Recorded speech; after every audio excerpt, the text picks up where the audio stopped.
Las estaciones radiales transmitieron el clip de audio a diario y los noticieros hicieron lo propio con la imagen del sospechoso, mientras que afiches y vallas con las dos víctimas inundaban todos los rincones del pueblo y sus alrededores a la espera que alguien pudiera identificarlo. Y en esa espera pasaron semanas, meses y años, sin suerte. Solo hasta abril 22 de 2019, es decir, 2 años y 2 meses después de los hechos, la Policía Estatal de Indiana publicó un nuevo retrato hablado del principal sospechoso del caso.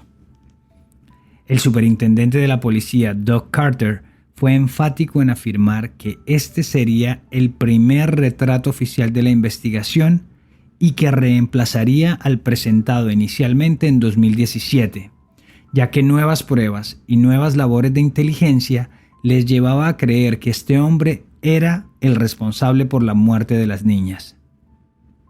En un comunicado, la policía también dejó en claro que los protagonistas de ambos retratos no son la misma persona, que el personaje del primer retrato hablado no es considerado más una persona de interés en el caso y que el rango de edad del nuevo sospechoso se ubica entre los 20 y 30 años, cuando durante más de 2 años se pensó que se trataba de una persona mayor de 40. También, y para terminar con esta actualización de pruebas en el caso, se liberó una porción más del audio, en concreto una palabra más, de nuevo con miras a que alguien lo reconociera.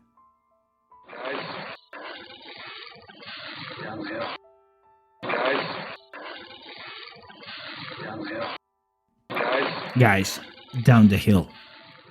Ahora se podía escuchar claramente Guys, down the hill. Algo así como que, chicas, para abajo. Lo que ratifica esa primera hipótesis de que el hombre les estaba dando una orden, coaccionándolas para que bajaran la colina. Pero ya, eso fue todo. Esas nuevas cápsulas de información no fueron de mucha utilidad y hoy por hoy el caso sigue siendo un misterio. Un misterio que es alimentado en la televisión nacional estadounidense en programas como 60 Minutes, Dateline o en el canal Discovery. Por eso cada vez que un nuevo nombre o un nuevo dato se relaciona con la investigación, el caso vuelve a acaparar todos los titulares de la prensa. Eso pasó con Daniel Nations, quien en septiembre de 2017 se convirtió en la primera persona de interés de la investigación. Solo para dejar claros los conceptos, en el lenguaje judicial hay una clara diferencia entre la persona de interés, el sospechoso y el perpetrador. La persona de interés se refiere a aquel individuo que, según las autoridades, podría tener información pertinente al caso que se está investigando. El sospechoso, por su parte, es la persona específica que las autoridades creen pudo haber cometido el crimen, mientras que el perpetrador sería la persona que cometió el delito como tal, pero solo se puede llamar así una vez un fallo judicial lo haya dictaminado. Ok, volviendo a Delphi. Daniel Nations, de 31 años y con un largo coqueteo con la justicia, sería el primer nombre que públicamente se relacionó con el caso. Todo comenzó cuando fue detenido por la policía en Woodland Park, Colorado, a 1930 kilómetros de distancia de Delphi. Era el 25 de septiembre de 2017 y Nations manejaba su carro con su entonces esposa Caitlin y sus 2 pequeños hijos cuando fue detenido por la policía local por llevar rotas las farolas traseras de su coche. Tras registrar el vehículo, los oficiales encontraron que tenía un rifle calibre 22 en su interior. Todo normal en un país donde el porte de armas no escandaliza a nadie. Pero entonces, luego de cotejar sus datos con la central, descubrieron que Nations estaba cumpliendo una sentencia probatoria en el vecino estado de Indiana por 2 casos de indecencia pública y que hacía parte del registro de depredadores sexuales en ese estado. Uno de los términos de la condena incluía que si se mudaba a otro estado de la Unión, era su obligación notificar de inmediato su nuevo destino, es decir, el estado de Colorado, orden que no acató. Primer problema. Segundo problema. Encontraron que meses antes había llegado a un acuerdo con la fiscalía en un caso en el que se le acusó de amenazar con un hacha a varios visitantes de Mount Herman, un parque nacional de la zona. Y 3, por si la suerte le parecía escasa, una semana atrás, es decir, el 17 de septiembre, una foto suya manejando su viejo carro por los caminos de tierra del parque había llamado la atención de las autoridades que investigaban la desaparición de un ciclista de 60 años, llamado Tim Watkins, y que aparecería muerto unas horas después producto de un disparo en la frente. Incluso se llegó a especular que el arma homicida sería un proyectil calibre 22, que coincide con el rifle encontrado en el coche de Nations, pero para su fortuna, el sheriff del condado de El Paso nunca confirmó este detalle de la autopsia y tampoco lo llamó como sospechoso en el caso del ciclista muerto. Como ya lo hemos dicho, la investigación del caso de Delphi ha sido un poco críptica en los detalles y nunca trascendió por qué y cómo se dio la relación del caso con Daniel Nations, salvo el hecho de que hay un innegable parecido físico con el retrato hablado del hombre del puente. En una entrevista que Nations dio al diario The Gazette en agosto de 2018, afirmó que le dolía y le molestaba que lo compararan con aquel retrato hablado, que es cierto que había cometido errores en el pasado y que por ellos había perdido todo, pero que él no era un asesino. Yo solo quiero recomponer mi vida. Perdí a mi esposa y a mis hijos por culpa de este caso. Quiero que la gente sepa la verdad, que sepa que yo no soy un monstruo. Para su bien, unos meses después, la Policía Estatal de Indiana descartó cualquier teoría que lo relacionaba con el caso, y tras una prueba de ADN que asegura le practicaron y otros detalles que nunca sabremos, ya fue descartado de la investigación. Otro nombre que posteriormente fue vinculado con la investigación fue el de Thomas Bruce, del estado de Missouri, quien, a diferencia del amplio historial de Daniel Nations, solo había recibido una multa de tránsito por allá en el 2001. Incluso, durante 4 años había sido el pastor de la iglesia La Capilla del Calvario que él mismo había fundado en Cape Girardeau. Pero 17 años después, en noviembre de 2018, entró a las ligas mayores del crimen cuando secuestró a 3 mujeres, las empleadas de un almacén de artículos religiosos en Baldwin, a las afueras de San Luis. Ese día, Bruce entró al almacén Catholic Supply, ubicado en una plazuela comercial sobre la famosa Ruta 66, pasadas las 3 de la tarde. Pero al notar que solo había 3 mujeres en el lugar, dijo que había olvidado algo en su coche y que ya regresaría. Y vaya que lo hizo. Volvió con un arma de fuego, las amenazó, las condujo al cuarto trasero del local y allí las obliga a desvestirse y a realizar actos sexuales y de sodomía entre sí, hasta que una de ellas se rehusó, a lo que Bruce respondió sin ninguna duda con un tiro en la frente. Su nombre era Jamie Schmidt y tenía 53 años. Después, abusó de las otras 2 mujeres al lado del cuerpo sin vida de su compañera y al poco tiempo se fue del lugar como si nada hubiera pasado.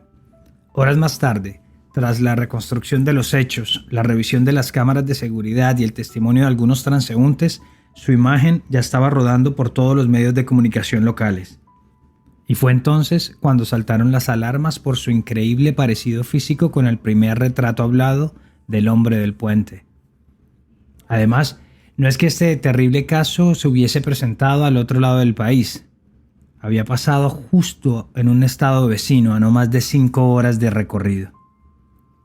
Su captura se produjo muy pronto y de una forma bien particular.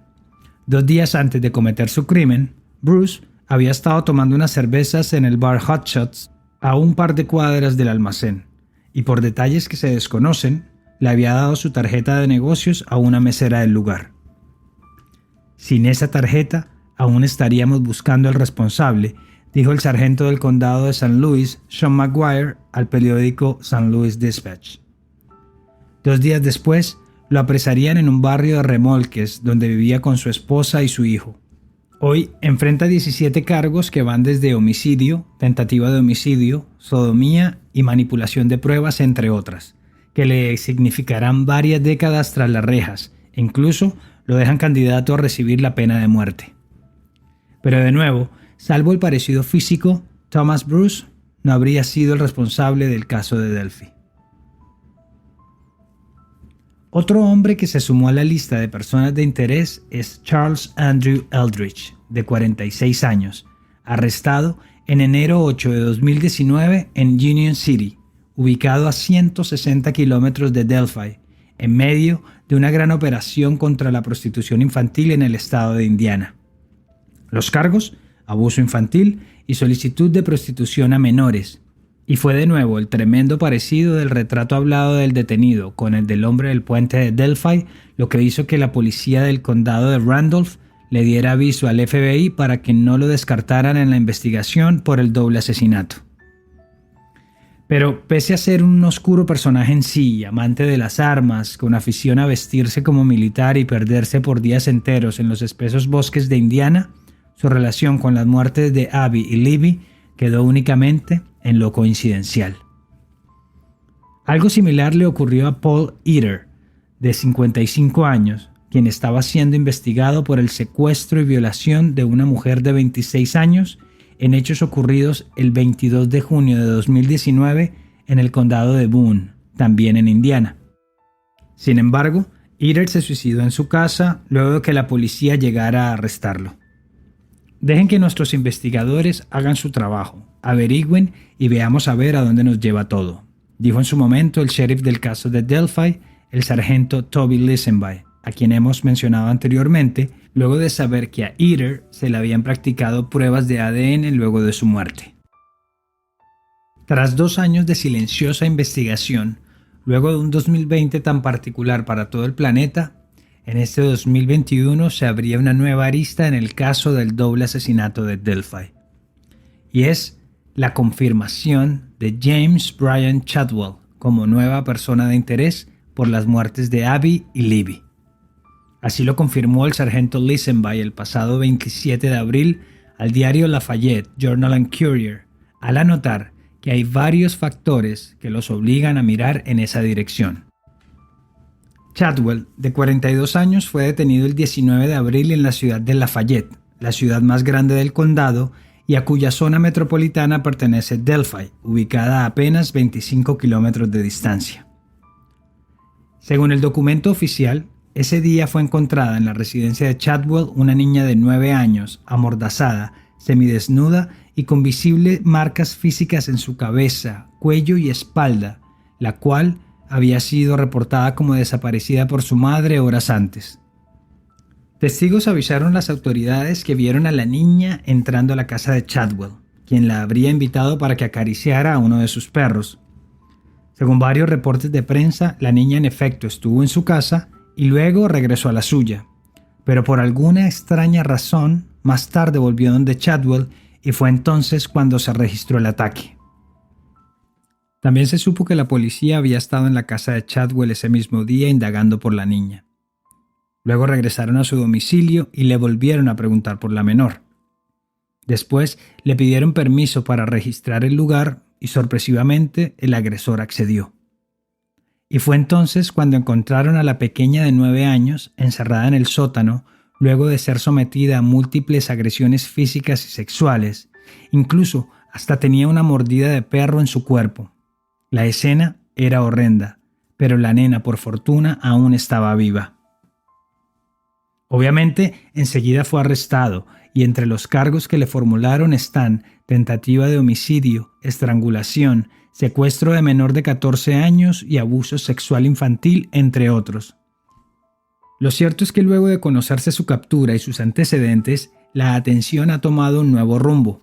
Se le han descubierto varias publicaciones en Facebook o en TikTok en las que deja ver detalles de su personalidad misógina, de sus radicales puntos de vista políticos y también fotos de sus 2 perros pitbulls, uno de los que habría mordido a la niña que tuvo como rehén.